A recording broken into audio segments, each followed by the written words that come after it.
خواتین حضرات، اب مجھے درخواست کرنا ہے عمیر صاحب سے، عمیر طارق صاحب کے پوتے ہیں ان کے نور بزرگی صاحب کے، آئیے۔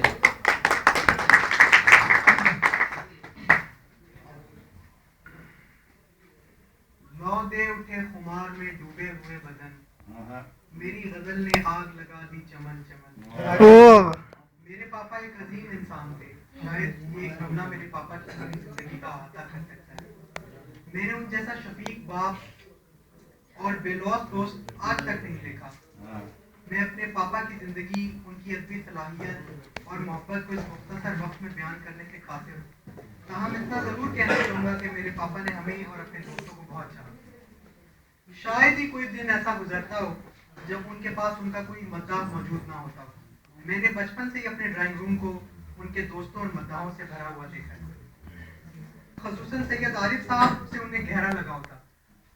ان کی بیاض میں عارف صاحب کے ہاتھ کا لکھا ہوا کلام آج تک موجود ہے۔ میرے پاپا نے ہمیں بہت محبت دی، ادب دیا، ہماری اصلاح کی۔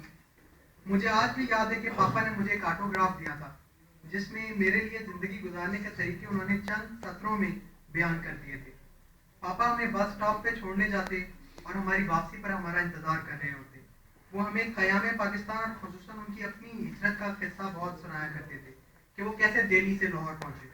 وہ اس ٹرین کے واحد زندہ مسافر تھے جو دہلی سے لاہور پہنچے۔ میں ان یادوں کو بھلا نہیں سکتا، میں اس وقت کو فراموش نہیں کر سکتا جب پاپا ہماری اصلاح کرتے تھے، ہمارے تلفظ اور ہماری پروننسیشن کو درست کرتے تھے۔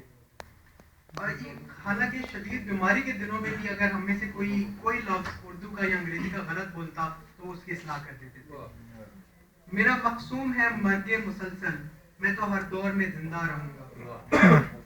جس دن پاپا ہم سے جدا ہوئے اس دن ان کا آخری کلام شاید افکار میں شائع ہوا تھا، مگر وہ غزل آج بھی مجھے یاد ہے۔ مجھے یاد ہے کہ وہ غزل انہوں نے جب کہی تھی تو ہم سب کو اپنے پاس بٹھا کر سنائی تھی۔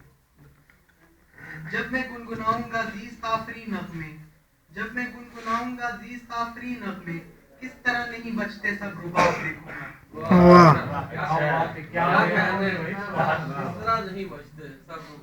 مگر افسوس ان کی شاعری کو سمجھنے والے کم لوگ ہیں۔ چند لوگوں کو چھوڑ کر باقی نے ان کی شاعری کو بلا دیا، مگر وہ شاعری دنیاوی شہرت کے لیے نہیں کرتے تھے بلکہ اپنے پاکیزہ جذبات کے اظہار اور اندر کے حسن کو ظاہر کرنے کے لیے کرتے تھے۔ کمرشل شاعر نہیں بلکہ دکاندار ہیں، شاعر تو نور تھے اور ان کی شاعری زندہ و جاوید ہے۔ میں اپنی تقریر کا اختتام پاپا کی غزل سے کروں گا۔ جگنوؤں کے ہاتھوں میں آفتاب دیکھوں گا، میں یہ خواب دیکھوں گا، میں یہ خواب دیکھوں گا، پھول بن کے مہکے کی ہر کرن اجالے کی، ظلمتوں کی شاخوں پہ ماہتاب دیکھوں گا۔ میرے ہاتھ میں تیشا میری آنکھ میں طوفان، میرے ہاتھ میں تیشا میری آنکھ میں طوفان، ہر پہاڑ کاٹوں گا، ہر سراب دیکھوں گا۔ زہر جس کی خوشبو کا ڈک گیا ہے رنگوں کو، زہر جس کی خوشبو کا ڈک گیا ہے رنگوں کو، کس چمن میں کھلتا ہے وہ گلاب دیکھوں گا۔ بادلوں کے سینے پہ ایک اسم لکھ دوں گا، بجلیوں کی نظروں میں ایک کتاب دیکھوں گا۔ جب میں گنگناؤں گا زیست آخری نغمے، کس طرح نہیں بچتے سب رباب دیکھوں گا۔ مہر و ماہ ڈھلتے ہیں، روز و شب بدلتے ہیں، انقلاب دیکھے ہیں، انقلاب دیکھے ہیں۔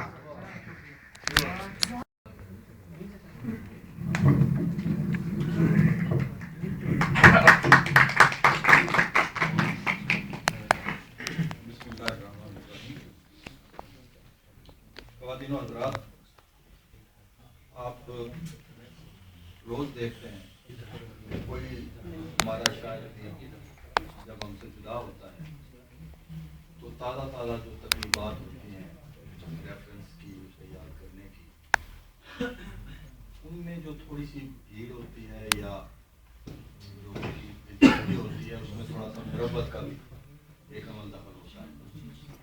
مگر اتنے سال گزر جانے کے باوجود امکان نے نور بجنوری کو یاد کرنے کا جو دور ڈالا، اس میں اتنی بھرپور شرکت جو ہے یہ نور بجنوری صاحب کے زندہ لفظوں کا بولتا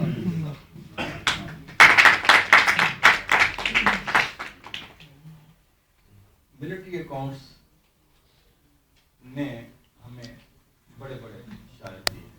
عبدالحمید اعظم سے لے کے اظہار الحق تک آ جائیے, اور پھر اس کے بعد آگے نسیم شاہ وغیرہ اور بھی دوست ہیں بہت سارے. اسی قبیلے میں نور الدین نوری بھی شامل ہیں. یہ دنیا جیسے کہا جاتا ہے کہ ایک اسٹیج ہے, اس پر وقت مقررہ تک ہر ایک کا اپنا پلے کرتا ہے, اس کے بعد غائب ہو جاتا ہے. تو مجھے آج سے کوئی 45-50 سال پرانا زمانہ یاد آ رہا.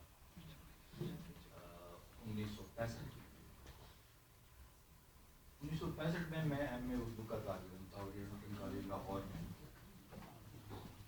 تو اس نے اتفاق سے مجھ سے 20 سال بڑے ایک دوست شاعر بشیر منظر نے بھی ایم اے اردو میں داخلہ لے رکھا.